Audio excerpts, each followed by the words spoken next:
I unfortunately had to move back with my family after my most recent breakup. He and I were living in Boston together in an apartment we got.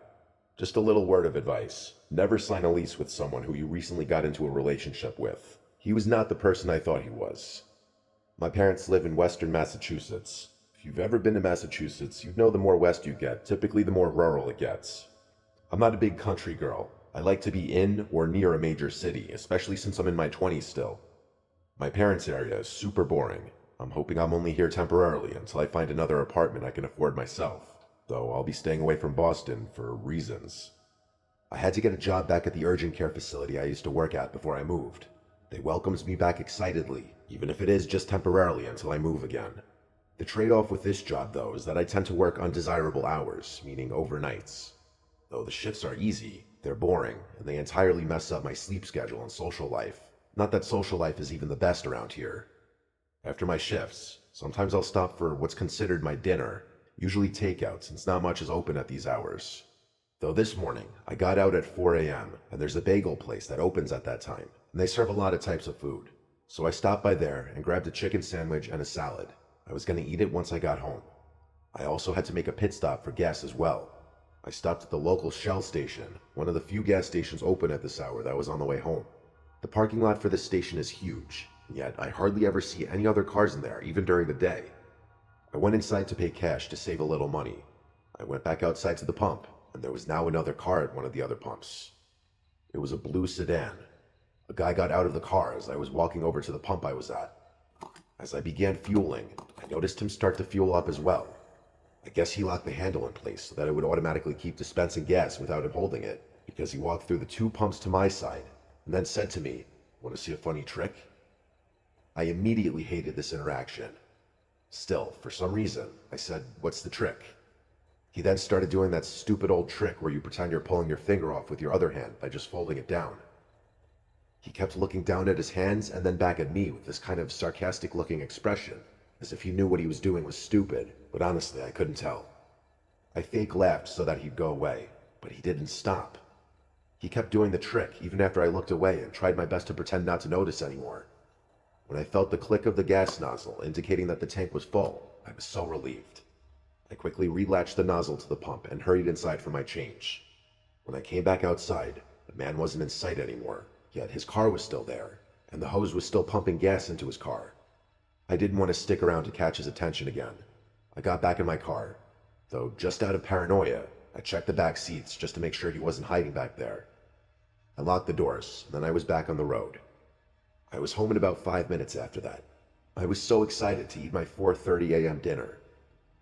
I picked up the spare from my parents' hiding spot, unlocked the door, and then quickly hid it back in its hiding spot. I locked the door once I entered, as I always do. I went straight to the kitchen to eat.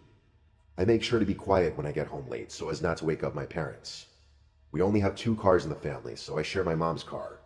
I didn't need a car in Boston anyway, but since I moved back, I had just been using the hidden spare key they would hide in the front to let myself in. As I was at the table eating, I heard the front door being unlocked and then opening and closing. I stopped chewing and froze to listen. With a mouth full of food, I said, "Mom? Dad?" No answer. I didn't hear any footsteps or anything. I hurried out of the kitchen to take a peek in the foyer. No one was in there. I felt like my heart was in my throat. I ran up the stairs to my parents' room and barged in. I was horrified to see both my parents in bed, and they were both awoken to my very forceful opening of the door. I said very quietly, but in a clear panic, that someone just came inside the house. My dad jumped out of bed and hurried downstairs. I cautiously followed behind him. He turned on all the lights of every room we passed, then he went out front to check for the spare key, and it was missing. My mom and I were absolutely horrified, yet my mom still found the time to lecture me for not checking my surroundings before re-hiding the key. My dad began searching every room in the house, and we followed. When he was done checking my older brother's room, he left to continue searching and left the lights on in here. I stayed behind in this room, and decided to check a couple of the spots that I felt my dad had missed, because I know internally I didn't expect to find anyone. I checked under the bed, and then I checked the closets. Nothing. So I went downstairs to the main floor. It seemed my dad was already checking the basement. I was honestly horrified to go into the basement right now, even with my dad down there, so I stayed on the middle floor with my mom. but curiosity still got me, and I went to the dining room, which is adjacent to the foyer by the front door. I got down on my knees and looked under the table, and there he was. It truly did not feel real. There was that man from the gas station, hiding under the dining room table. I recognized him instantly. I screamed as loud as I could, and in response, my mom started to scream too. My 65-year-old dad came up the stairs as fast as he could, ready to fight this intruder. The man came out from under the table and began fending off my dad, who was at least 20 years his senior. And as my mom and I saw him overpowering my dad, we began doing whatever we could as well, hitting and punching at the man as my dad still held on to him. It was when all three of us were attacking him that he finally decided to retreat and fled through the front door. This was when we called the cops, and thank God for a quick response time. However, that man still had the key to the front door. That night, the police left a police car parked in our driveway to deter that man from coming back. My dad wedged a chair in front of the front door as well and slept in the living room. The next day, he switched out the lock to the front door, and with that, my parents' days of hiding a key outside were over. I do feel guilty for bringing that dangerous man to my parents' house, and it was definitely on me for being careless. But honestly, I think that man followed me with his headlights off, because I didn't see any cars behind me the entire ride home. I'm happy for my and my family's safety though. However, this just made me want to move out of here even more.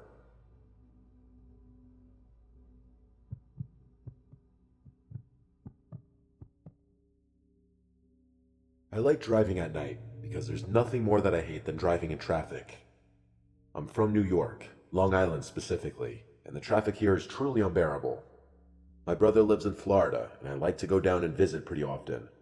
It's a long drive though. Depending on when you leave, it could be upwards of 18 hours. I like to leave New York very early in the morning, like 2 a.m., so that I could be out of all the high traffic areas by the time any cars are on the road. So it was a Thursday morning at 2 a.m. that I was leaving home to get on the road. I stopped for my morning coffee at Dunkin' Donuts, knowing I had a long, grueling drive ahead of me. The reason I was driving and not flying was because I was going to be down there for a whole month, and I didn't want to rely on my brother to take me everywhere I needed to go. By the time I was off of Long Island, it was after 3 a.m. It was smooth sailing from Jersey. The drive from New York to Florida is very easy once you're out of New York. You take the I-95 all the way down. At about 4 a.m., the hunger was starting to set in, and so I pulled off the I-95 at the first sight of a food sign. I saw Wendy's on the sign, and so I figured I'd get breakfast from there. I skipped breakfast at the house because waking up so early, I feel like your brain doesn't have a chance to realize how hungry you are for a few hours. At least that's me personally. I followed the signs to the Wendy's. I was in some random spot in Jersey. There were no streetlights here. I felt like I was in the middle of nowhere.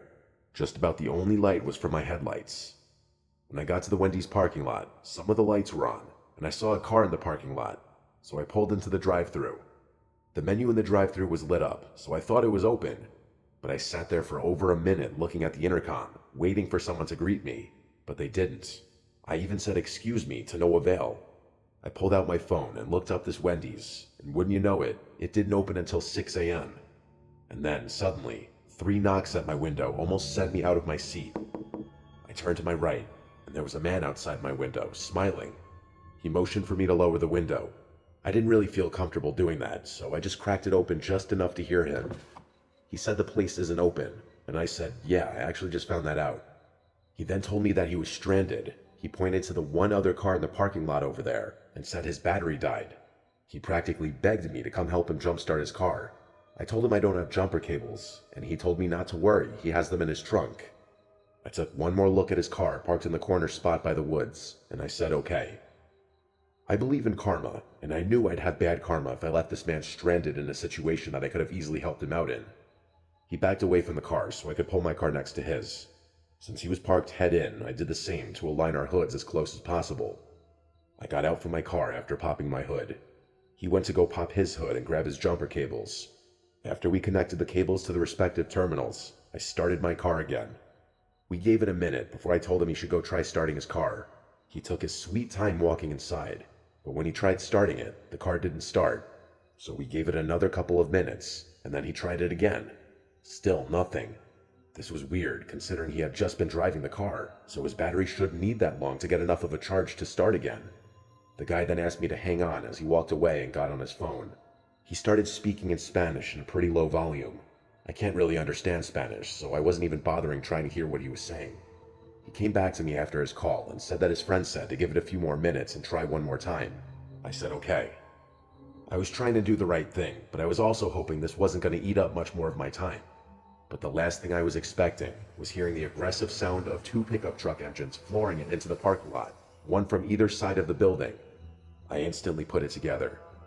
I said oh shit under my breath as I removed the jumper cables from my battery and shut the hood in a hurry, but it was too late. The two trucks pulled up behind my car, trapping me in. I had to think on my feet. I looked at the man, who was still smiling at me, but now the smile looked and felt much more nefarious and evil. The look he gave me was so unsettling, and it's engraved into my memory. I locked my car with my key fob and darted into the woods. I ran in the dark, cutting up my shins and God knows what. I tripped over something on the ground, and at that point, I took that as the time to lay down and make myself as tiny as possible. I heard a few men yelling in Spanish somewhere in the woods. I was so scared for my life as the voices got closer. I don't think it gets any more tense than what I was experiencing in that moment. I didn't know how many there were, I didn't know if they were armed, but I heard at least 3 voices. And then the voices started fading away back into the distance, and I felt a sense of relief, until the sound of my car alarm going off in the distance. All of my stuff was packed in the back of my car, hundreds of dollars worth of clothes, shoes, watches, bracelets. I started making my way back to the parking lot, crouching down. By the time I got close enough to look into the lot, I could see it was just my car there. All 3 other vehicles were gone. I ran out to my car, and it was anyone's worst nightmare. My rear window was shattered, and all of my stuff was gone. Basically 80% of my entire wardrobe, just stolen. My suitcase in the trunk, and all the bags in the back seats. Everything. I actually started to shed tears out of pure stress. I called the police and explained everything. The officers on scene told me they would have to get the CCTV footage from the Wendy's when they opened. After taking all of my info, I was told I didn't need to stay in town and they would be in touch. I was about 2 hours from home. I turned around and drove home. It was the most stressful, depressing, and defeated drive of my life. To make matters worse, I was contacted by the police department in Jersey, and they told me the vehicle in the Wendy's lot had a fake license plate, and the 2 pickup trucks didn't have plates. He told me they were still going to do what they can, but I knew that was just him trying to give me a sense of hope. My stuff was never found. Those bastards got away with it. Like I said, I believe in karma, and I hope those pieces of filth got what was coming to them.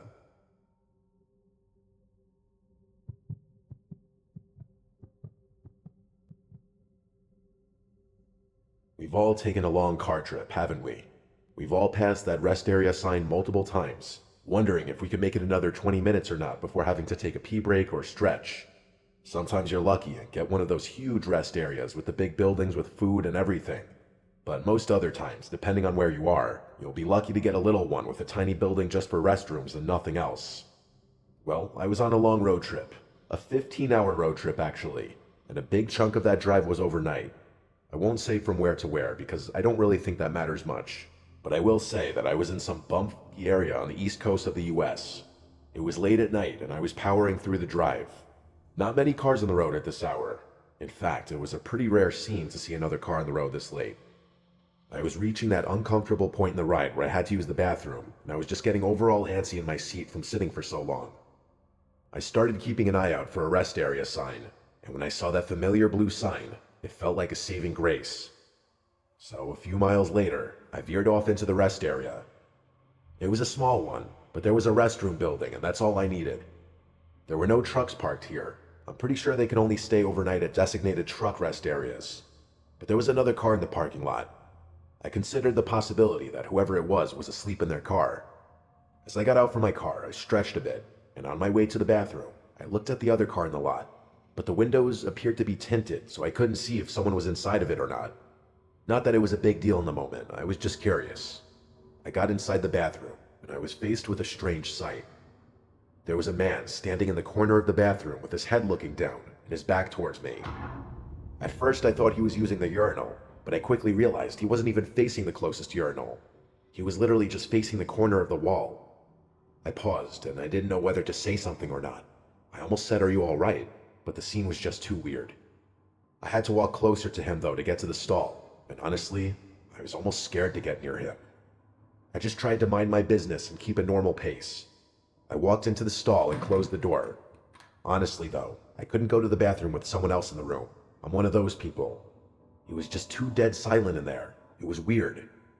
I stood in the stall for like a minute trying to at least pee, but I couldn't for some reason. I flushed the toilet anyway and left the stall. But now, the man had turned around.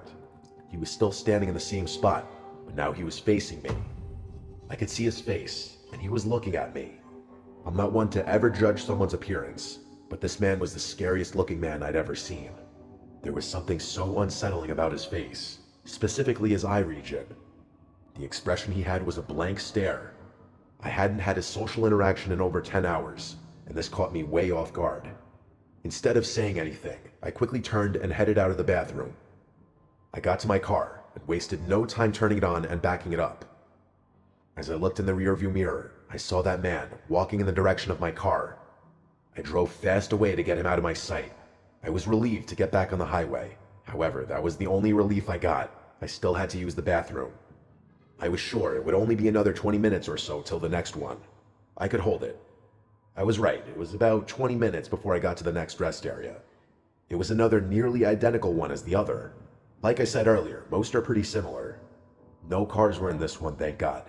I pulled into a spot right in front of the bathroom and hurried to the stall, and let's just say I felt a lot better very quickly. As I was finishing up in the stall, I heard footsteps enter the room. I thought they'd stop at one of the urinals, but the footsteps came straight to the stall and stopped. I saw someone's shoes through the bottom crack of the door. They were literally standing on the other side of the stall. My first thought was that it was that guy from the other bathroom. He followed me. My social anxiety was handicapping me from saying anything initially, until I finally mustered up the courage to say, "Someone's in here." No response to this though. Now I knew I was in trouble. The only thing I could do was dial 911, put it on speaker so that the man could hear the operator say, "911, what's your emergency?" I said loud and clear, "I'm being followed by a dangerous man. I feel threatened." As the operator asked my location and details, I answered everything in a loud voice, in a tone suggesting that I was implying a "f you" to the man. Thank God this worked, as the person turned and walked out of the bathroom. I told this to the operator, but said I still would feel safer waiting in here until police came, and that's what I did. A knock at the bathroom door from a police officer was my cue to safely come out. I described the man and the vehicle I saw at the other rest area, the creepy encounter, and then the second creepy encounter at this one. We checked my car as well to make sure it wasn't messed with at all. After determining that he was gone, the officer and I left the rest area at the same time, and eventually he turned off the highway. The rest of my road trip went normal, but damn was this a terrifying night. I'd never been followed before. I know with almost 100% certainty that the person outside of the stall was the same creep that was in the first bathroom. It just feels extra weird because I'm a male. These things I feel like usually seem to happen to women, but I guess it can really happen to anyone.